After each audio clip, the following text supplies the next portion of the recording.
Logan de Carvalho, ma sœur est une gitane. Le 19 juillet 2008, ma sœur est dans sa chambre. C'est le soir, elle reçoit un coup de téléphone.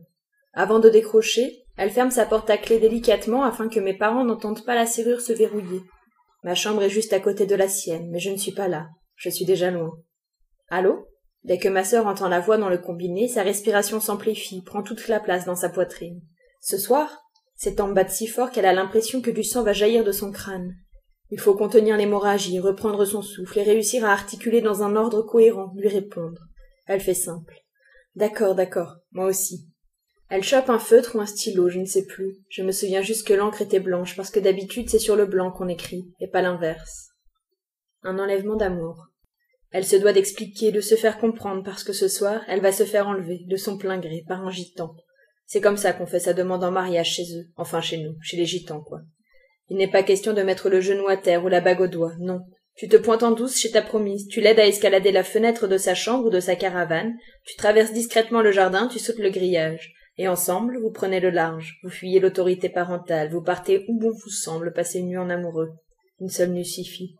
À votre retour, le lendemain, vous serez un couple et personne ne pourra le contester. Le mariage est imminent. Voilà ce qui attend ma sœur, et elle le sait, et elle en frissonne. Elle ne réalise pas trop.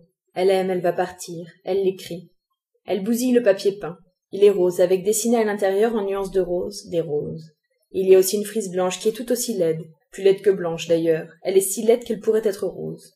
Rose et blanc, c'était la chambre de ma sœur. Bleu et blanc, la mienne. J'avais des motifs qui évoquaient la mer sur les murs, des vagues, des voiliers, des ancres. Ma sœur avait des roses. Ce soir, elle les attaque en délinquante. Elle tague sa piole, agresse les roses au feutre blanc comme on casse des vitrines, avec rage et exaltation. La sensation d'avoir agi. La liste des gens qu'elle aime. Ma sœur pousse un cri qu'elle envoie sur les roses, adresse un message d'adieu en 4 par 3 dans sa chambre. Une liste de noms, prénoms. À côté, elle écrit et encadre « Je vous aime ». On ne peut pas faire plus modeste. Pas de phrases alambiquées, ni de trop grands mots qui feraient croire que « je vous aime » n'est pas assez fort. Que du vrai, du premier degré. Que des gens comme des organes, vitaux. Elle ne réfléchit pas, n'en a pas le temps et surtout n'a pas prévu. Elle écrit ce qui lui vient et ça court jusque derrière la porte, ça colonise toutes les roses jusqu'à la ligne de fuite de la frise. Tous ces noms ne sont pas bien droits, n'ont pas tous la même taille, certains sont en majuscule, l'autre en minuscule. C'est le bordel. Mais tout est lisible et sera lu. Elle souhaite nous rassurer. Je pars et vous n'y êtes pour rien. Si j'avais pu, je vous aurais emmené, je vous le jure. Mes parents vont défaillir, le daron en premier.